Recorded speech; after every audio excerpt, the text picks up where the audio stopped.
This is the one job I actually don't enjoy. Changing your strings.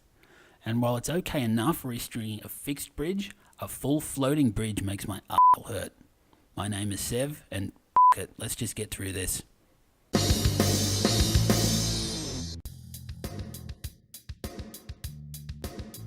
For this, I'm going to swap out the strings on the most nasty of guitars to restring, the floating bridge. For this, you will need strings with which to restring, a guitar tuner, an appropriate Allen key for your guitar's bridge, a string crank if you've got one, a pair of side cutters, and lastly, a sock.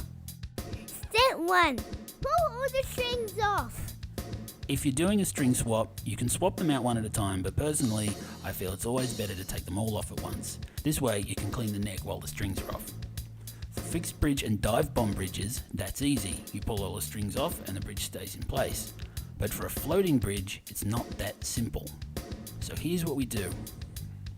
Wedge a sock in so that the bridge is sitting just a tiny bit flat of where the bridge would normally sit when the guitar is in tune. Perfect.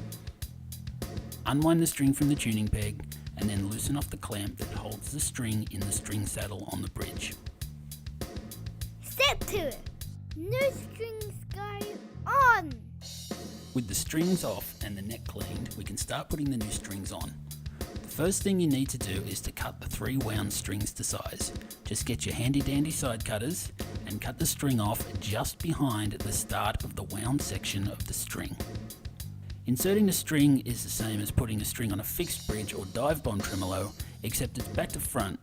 We start by feeding the loose end of the string through the tuning peg, then we slide the string under the string saddle, past the nut, and then down the length of the neck. Feed the end of the string into the string saddle as far as it will go, and then tighten up the clamp. Take the slack out of the string, and then put a bend in the string about an inch away from the tuning peg. Then slide the string back until the bend touches the tuning peg. Then start winding, making sure you hold the end of the string in position.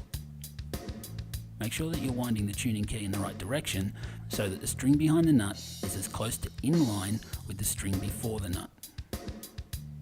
When the slack has come out of the string, plug the guitar into the tuner and start picking at the string while you're winding the string on. Get it to roughly the correct note. You don't have to be exact because at this point it doesn't really matter. Then repeat for the next string, and the next, and the next. While we're watching this bit in oh so quicker vision, you're probably thinking that an inch of excess string around the tuning peg doesn't sound like much. In truth, it's enough to wrap around the tuning peg at least twice, and the string will stretch as they bed in. I've worked on a guitar in the past where all of the excess string was wrapped around the tuning peg. This causes a very unique problem where the wound strings got caught up on themselves, and tuning them was nigh on impossible. They'd tune up a little, then the tension would cause them to let go. So keeping the excess string minimal will help the guitar get in tune and stay in tune better. Step 3. Tune it up. Once you've got all the strings back on, go ahead and tune it up. Floating bridges are set up for a particular tuning with a particular gauge of string. And if you deviate from whatever this setup is, your bridge is not going to sit flat.